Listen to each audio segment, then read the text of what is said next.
Assalamualaikum warahmatullahi wabarakatuh. Selamat siang, salam sejahtera untuk kita semua. Salam rayu, salam untuk saudaraku semua yang ada di dalam maupun di luar negeri.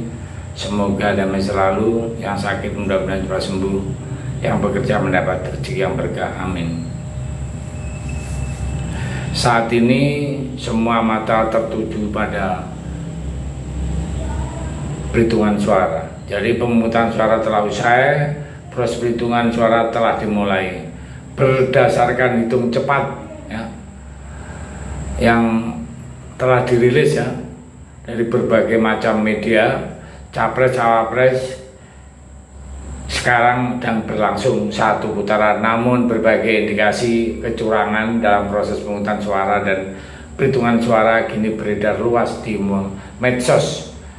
Berbagai elemen masyarakat menyebut pemilu tahun 2004 telah terencana dan dilakukan secara masif jauh sebelum hari pencoblosan.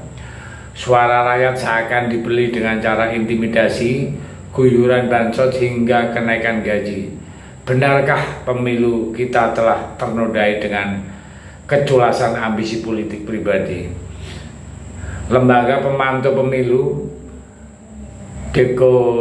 Demokrasi dan Elektoral Partnership atau disingkat dengan DIP Indonesia menyebut dugaan kecurangan dan pelanggaran yang terjadi pada pemilu 2024 lebih parah ketimbang pemilu sebelumnya. Pantauan DIP Indonesia di 7 provinsi menemukan logistik tertukar dan hilang.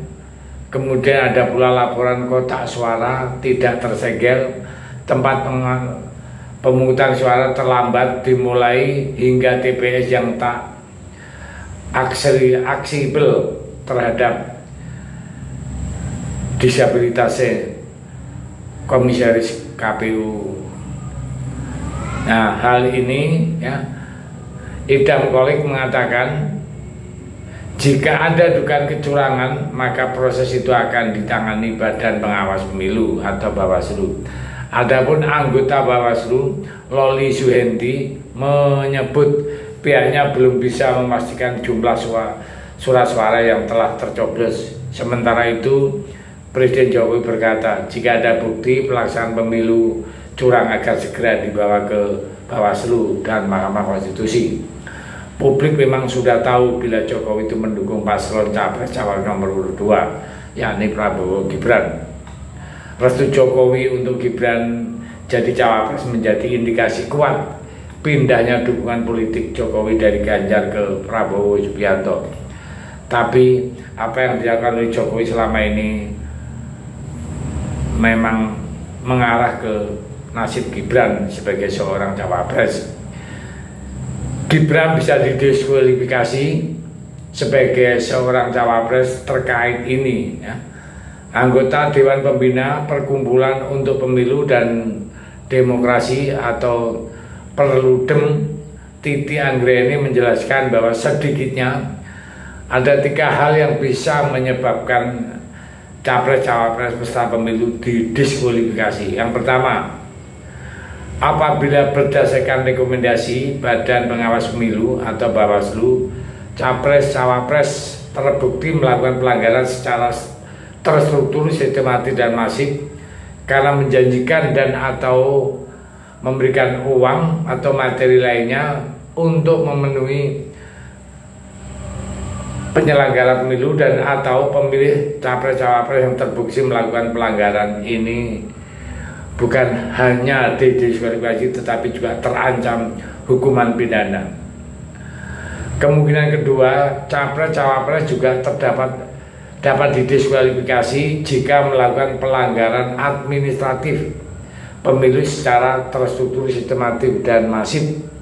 Nah, ketiga, capres-cawapres didiskualifikasi apabila terdapat putusan Mahkamah Konstitusi terkait perselisihan hasil pemilu yang mendiskualifikasi serta pemilu dari kemenangannya atau kepesertaannya di pemilu yang mengakibatkan tidak bisa ikut Pilpres putaran kedua.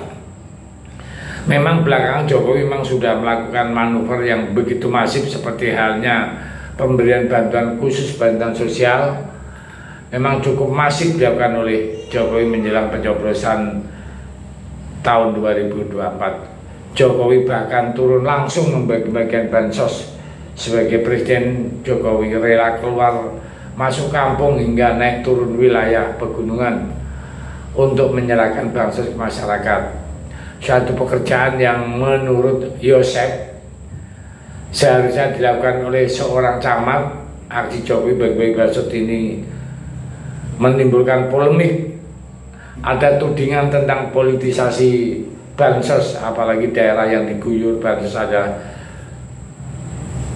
itu Jawa Tengah ya, kandang banteng ya.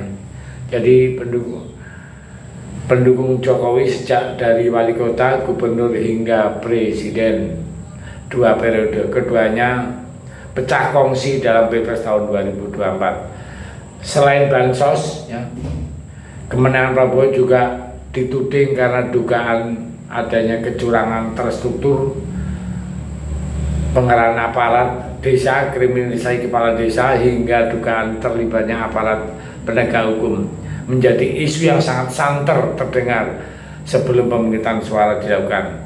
Salah satu yang tampak di depan mata adalah perubahan sikap Bupati Sidoarjo Ahmad Muhdor Ali yang semula mendukung Anies dan Muhaimin Iskandar tiba-tiba deklarasi dukung Prabowo Gibran. Sikap Muhdor itu merubah usai rumahnya digeledah oleh KPK di Jawa Tengah. Ada upaya Polda Jawa Tengah untuk memeriksa kepala desa di wilayah yang menjadi basis PDI. Jadi memang sistematis, masif dan struktur. Jadi apakah ini Gibran memang bakal akan didiskualifikasi? Nah, kita tunggu perkembangan selanjutnya untuk Bawaslu ya, dan KPU harus segera melakukan tindakan-tindakan yang betul-betul nyata. Cuman hanya retorika sehingga cuman iming-iming doang ya. Kalau memang arahnya mau ke sana ya dijalankan aja, nggak usah pakai takut diintimidasi, karena ini adalah negara demokrasi. Jadi bagaimana tunjukkan Bawaslu taringnya, rakyat menunggu ya, hasil dari kerja nyata Bawaslu dan KPU. Nggak usah menunggu sampai ke MK ya. Kita sebagai rakyat biasa, kita harus sabar menunggu bagaimana gerakan-gerakan yang punya wewenang untuk mendiskualifikasi. Terima kasih, Merdeka.